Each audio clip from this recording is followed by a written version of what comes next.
Well, I am pleased to be joined by Kyle Palzer, project architect at Alliiance, and recently selected as a recipient of AIA Minnesota's Young Architect Award. Congrats on that, Kyle. Thanks, Brian. And thank you for joining me today. And how are you doing? I'm good. Yeah, I'm excited to be one of the award recipients this year. It's a great feeling. Yeah, that is definitely a great honor. And we would definitely love to talk to you about that. Just by way of introduction, I was just reading your bio. It sounds like you have been became a licensed architect in 2020 with while you're with Kodet Architectural Group, and have a strong interest in working on community focused projects. So I was wondering if you could just expand on that a little bit and talk about sort of where you are right now in your journey in this profession and what attracted you to architecture in the first place. Yeah, I really enjoyed being able to work on different community projects here in Minnesota and starting to branch out in other spots. Yeah, when I was at Kodet, I was able to work on various libraries, and fire stations, school buildings, church buildings, and kind of the underlying thread that weaved through all of them was, yeah, just a focus on community and the people who use these spaces and a lot of these buildings being open to many different people, and projects that also just really provided, a unique need for the communities they served, and um, the buildings themselves kind of became hubs for activity. And so I think that's where architecture is probably the most powerful. We're designing buildings for people and communities, and buildings that become more than just structure. They really breathe life into society. So, and here at Alliiance now, working on just finished working on the Spokane International Airport. And hopefully there's some more phases coming to that project as well. But similarly, it's another project that is really breathing life into community, really transforming a whole region in terms of additional service and additional amenities to the airport, and really helping to, yeah, just continue to make the community of Spokane even more well known throughout the country as a hub for transportation. So yeah, it's kind of cool how that thread's been able to kind of weave its way through my projects thus far, and something that I want to continue to keep pursuing after. Yeah, I think that's where architecture is probably the most powerful. Yeah, and what inspired you to become an architect in the first place? Were you one of those kids who just like to draw things up and dream of building buildings and things of that nature? Yeah, no, definitely. Lots of sketching as a kid growing up, and getting inspiration just from buildings in the world around me, and changes and renovations. Always kind of piqued my interest. I spent lots of time in the sandbox growing up too, kind of coming up with my own creations, and the stereotypical Legos are definitely a part of it as well. I think when I got into high school and started taking some CAD classes, I really discovered that architecture was a lot of fun, and it made the day go by really quick. That one little class time was the quickest part of the day, and the most enjoyable. And I had different teachers and then professors at the university to encourage me.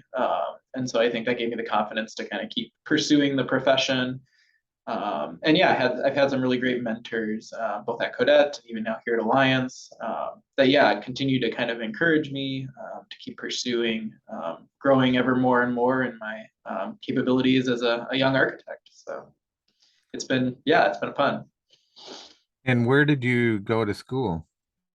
Yeah, so I went to the University of Minnesota for both my undergrad and graduate degrees, and yeah, really enjoyed the program there, and fellow classmates and the professors. Yeah, they have a really good program. I appreciate the balance of trying to be technical to some degree, but also really focusing on that design thinking, and I think that's really helped me early in my career. Yeah, I think the committee kind of pointed out my ability to hopefully deliver projects, high design on kind of any budget. And I think the University of Minnesota really helps kind of instill that high design sensibility. Did you grow up here in the Twin Cities or? I did, yeah. Yep. My family is up in Coon Rapids and spent most of my time up there and where I graduated from high school. So my parents too, I should say, definitely kind of saw the architect within me, I think, and were the ones who kind of introduced me, I guess, to the career field. That something I probably wouldn't have been necessarily aware of on my own. So they've been great cheerleaders for me all along through the process as well. So. Are there any other architects in your family or? There's not, no, not specifically. I think on kind of my dad's side of the family, though, there's always been a strong interest in kind of building and drafting, and so there is actually, funny enough, some lineage maybe through there. And my dad is a handy guy himself and very capable of many different projects and things. So, yeah, it's something innate within me, I think, a little bit on that side. So. Yeah, and so let's talk a little bit about the Young Architect Award. First of all, congrats on that. It is a nice honor, very nice. And how did that process work? I assume you were nominated, and how did you end up there?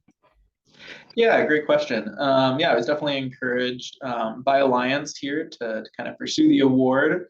And being relatively new to the company, I appreciated kind of that sensibility that they kind of saw within me, the the drive and the desire to maybe kind of pursue the nomination. And actually, Ed Kodet himself was the main nominator for the award, though, and so Ed's been a great mentor over the years and was a great boss to work for. And yeah, he's just a fantastic guy. I know many people know him. So very, very honored to have him nominate me. I appreciate it a lot. Yeah, Ed is a nice guy. I've spoken with him many times through the years. And what are some of the things they looked at as far as selection criteria for the award? Can you talk about that a little bit?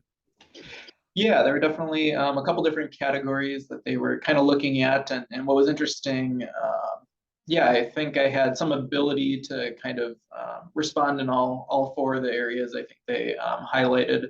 I know in particular for myself was kind of a focus on just being involved in the profession. Um, I've been involved in AIA Minnesota in many different capacities over time. Back in 2017, I was on their board of directors as an associate director, and kind of as a result of that, was then able to be nominated to go to the regional level. And I was an associate representative for the North Central states and had that term for 2 years. And then beyond that, similarly, they saw the work I was doing at regional levels and national, suggested I apply to a national role. So I was then helping to lead the AIA National Associates Committee, and did that for 2 years thereafter. So yeah, I think the ability to just get involved at such an early age and into my career has been really great. And many mentors like Ed, really encouraged me to be involved in the AIA, and it's been very fruitful for me. Beyond that, I think the ability to try to give back to the profession and in other ways too kind of stood out. Working to try to improve just conditions in the workplace for emerging professionals, well involved with both the regional and national work. Trying to put together an emerging professional friendly firm award that other regions had put together. So we worked on that here. And yeah, the goal with that was just to, yeah, be able to kind of put into practice and encourage more firms to put into practice different programs and opportunities for young adults at firms, and those who are pursuing their licensure in particular to yeah, really offer them additional benefits and additional learning opportunities, and to really then highlight and recognize those firms that are great for emerging professionals, young people to work for. So and then lastly, I think as mentioned before, they recognize the different projects I've been able to work on and the design attributes to those. And yeah, I feel very blessed to have been able to work on a handful of projects and types, and it's been a great learning opportunity early on in my career to start to get a sense of project types that I like and um, the ways in which I have, ability to contribute, thoughts in your head then become realized projects, and that's an awesome feeling. Yeah, and is in many industries, architecture and engineering included, there's of course a lot of concern about the workforce of the future and competition for the best and brightest talent. And you touched on that a little bit, I think, with some of your remarks, but what are your thoughts on that? And maybe what are some of the things the industry can do better when it comes to recruiting young talent? Yeah, I think, in particular, the architecture field, I think good collaborative environments are definitely needed. I think, a balance between working hard and allowing people to go out and have life and be able to, have fun and enjoy life is really important and something that the profession maybe hasn't always done as well. I'm also just a big advocate of, making sure people are paid properly, making sure that they're treated properly. I think a lot of the things that the AIA has been pushing for just increasing kind of respect in the work world, especially for younger people, is really important. I know it's things they continue to kind of keep instilling at the university level as well. And so, yeah, just people have inherent dignity and worth and value, and you need to respect that. And I think that's the number one thing. And um, similarly, kind of along those lines, I think, a lot of people coming out of school are real eager to learn the profession, and there's a whole number of different ways in which you can, become involved in the profession and many ways to grow and be successful. And so, yeah,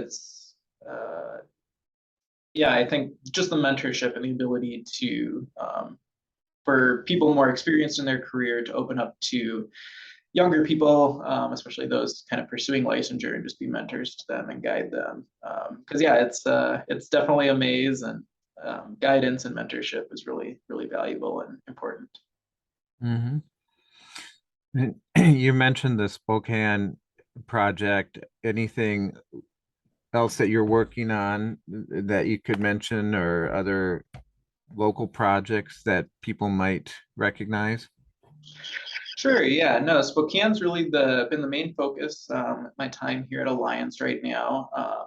I've also been able, though, to help out in my church community. So the St. Lawrence Catholic Church at Newman Center at the University of Minnesota has a couple of different projects that I've helped them with recently, and renovation projects. And they're looking at future sanctuary renovations in the future. So another just great example of being able to, use my talents and my local community, and as well as, yeah, just to kind of give back a little bit in that regard. So yeah, it's fun that architecture can definitely be a 9 to 5 job, but it can also be something that can weave into other aspects of life. And yeah, just to put your talents to use is people really appreciate that. So Yeah, and I understand that one thing that you will be participating in is the just reading your bio, talked a little bit about the AIA Young Architects Forum Mission 2130 Summit in Pittsburgh. Tell us about that. yeah, it's a really exciting opportunity here at the end of the month in August. Yeah, I'll be heading out to Pittsburgh and joining probably close to like 50 or so young architects and emerging professionals from across the country. And we've actually already begun having weekly calls for the last month or so now. But we're really trying to envision what the future of architecture and just the world is going to look like in 2130, and so about 100 years from now. And begin to start to think about the challenges that'll be facing us between now and then, and how we as younger professionals can start to try to address those issues. I think there's always been this thought that the next generation will do it, and we just push it off to the next generation. And so yeah, what the Young Architects Forum at AIA National is trying to do is to really, I think, get younger professionals starting to think about these bigger issues and how we can use the power of architecture to start to impact change and be able to be a little forward thinking and a little more yeah, proactive versus just responsive to challenges facing. And so I think we've started to identify, society continues to be fractured in terms of division. We see a need to really try to be uniting, and we think buildings can play a role in uniting people, definitely. We see climate change and sustainability needing to be really important as energy becomes more and more of a high use and problems, and we've seen that recently just with energy demands and the cost of that. And so we know that that'll definitely continue. And how do we look for new ways to make our buildings more energy efficient? And yeah, just in general, I think looking at building materials too, we recognize the way in which we've always built may not be the most sustainable and may not be the most healthy and beneficial for communities. So how can we start to look at new building materials? Yeah, it's been a really fun process. We're even playing with artificial intelligence and how that might play a role in design in the future, and the way in which artificial intelligence can start to evolve designs and provide new opportunities. And so yeah, it's been a really fun little process. I'm looking forward to the summit to get together with other visionaries and leaders and dreamers within the profession here, and it's going to be a really fruitful and I know inspiring conference coming up. So yeah, I'm really looking forward to it. That sounds like a fascinating project. When you think back 100 years ago to 1922 and how much has changed between then and now, and then you think about the next 100 years, that's really fascinating and sounds like a great project. Yeah, we really, I think, realized, yeah, we've looked backwards as well and realized, we continue to kind of layer on what's there. We don't think the Jetsons are the future. We think it's going to be a continuing layering of society now. And so how do we adapt and evolve and continue to renovate and transform? And yeah, society's been built on top of, the past and history, and many people have come before us. So how do we continue to build, but um, evolve a little bit more and transform more positively in the future. So Great. Well, I look forward to hearing more about that. Maybe we can touch base after you get back. yeah, it sounds good. Yeah. So, as far as the Young Architect Award, is there an event coming up or some kind of a recognition event planned?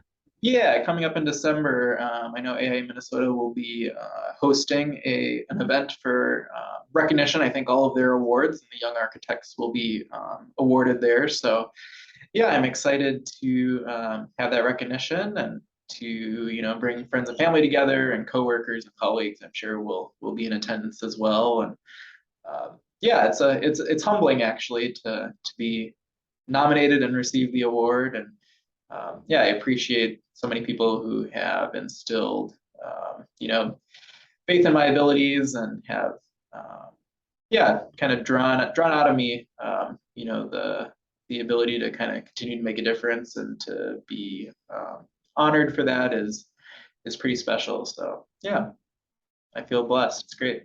Great. Well, congrats on that again. Well-deserved honor, and it's really been good talking to you, Kyle. Anything else you'd like to say before I let you go?